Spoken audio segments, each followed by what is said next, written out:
और अब सभी साधक पुनः एक बार तैयार होकर आगे की ओर बढ़ने के लिए पुनः, यदि स्वस्थ हैं तो अभ्यास को न छोड़ें, क्योंकि ये जो मंगल का मार्ग हमने चुना है, ये संपूर्ण परिवार को सुगठित रूप से सुसंगठित होकर एक साथ तप करने से हमारी समस्याएं स्वतः ही कम होने लगेंगी। क्योंकि आगे का जो अभ्यास है वो इससे भी सूक्ष्म तक जाने का है। अर्थात आगे कुछ शेष दिनों के पश्चात अगला अभ्यास करना शुरू करेंगे, जो प्रज्ञा के क्षेत्र में कदम रखना है उसका आखिरी अभ्यास शुरू करेंगे। अतः मन को सूक्ष्म करने वाली अति गुह्यतरम, यानी इतनी गुप्त जो हर किसी के लिए साधारण नहीं है, मंत्रों में पढ़ते हैं अति गुह्यतरम देवी देवा नाम अपि दुर्लभम, जो देवों को भी दुर्लभ है, केवल मनुष्यों के लिए सुलभ है, क्योंकि मनुष्यों के पास ही शरीर है इस विद्या को प्राप्त करने का।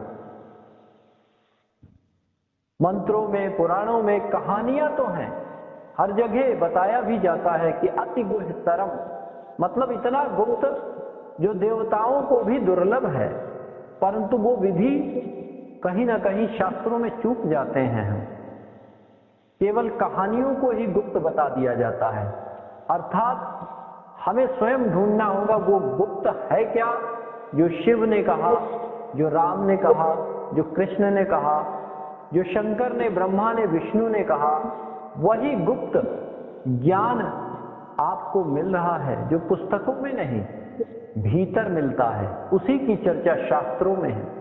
संपूर्ण शास्त्र इसी विद्या से भरे हुए हैं, परंतु पाता कोई विरला ही है।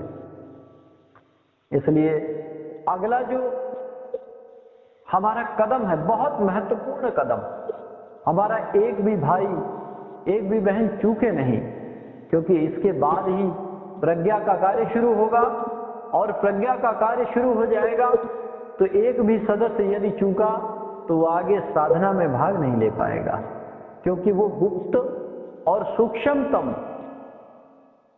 अनंत पुंज को जान ही नहीं पाएगा, और कार्य अनंत पुंज ही करता है। दिव्य चक्षु ही शरीर के उन ग्रंथियों तक प्रवेश कर पाते हैं और उन्हें काटते हुए परम सत्य तक पहुंचाते हैं। ये कड़ी यदि छूट गई तो प्रज्ञा के क्षेत्र में प्रवेश करने के पश्चात कोई भी नया व्यक्ति इसमें प्रवेश नहीं कर पाएगा, फिर आपकी साधना साथ पीछे चली जाएगी। इसलिए प्रत्येक कुटुंबी ध्यान से सुने कि साधना को छोड़े नहीं, जिससे अगले कदम की ओर आप सरलता से प्रवेश कर सकें। इसलिए कोई गलती नहीं होनी चाहिए, सबका मंगल साथ में होना चाहिए।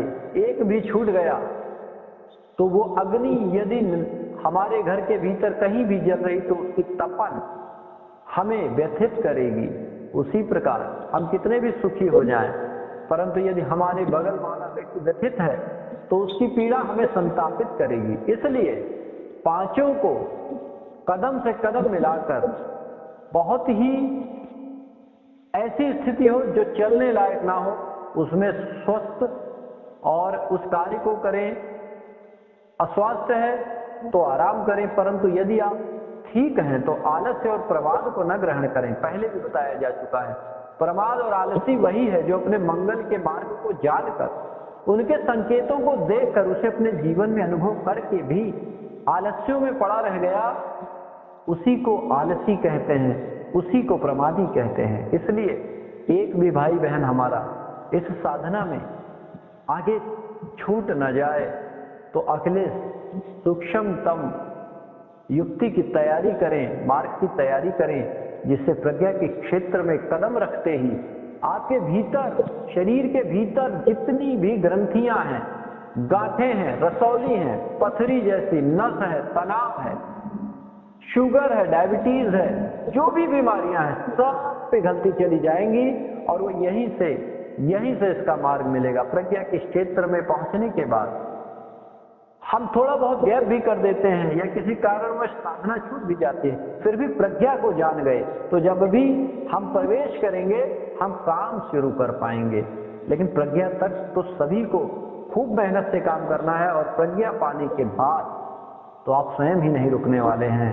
सबका मंगल हो, सबका मंगल हो, सबके दुख दूर हो, सब सुखी हो, सबका मंगल हो, सबका मंगल हो माँ जी, सबका मंगल।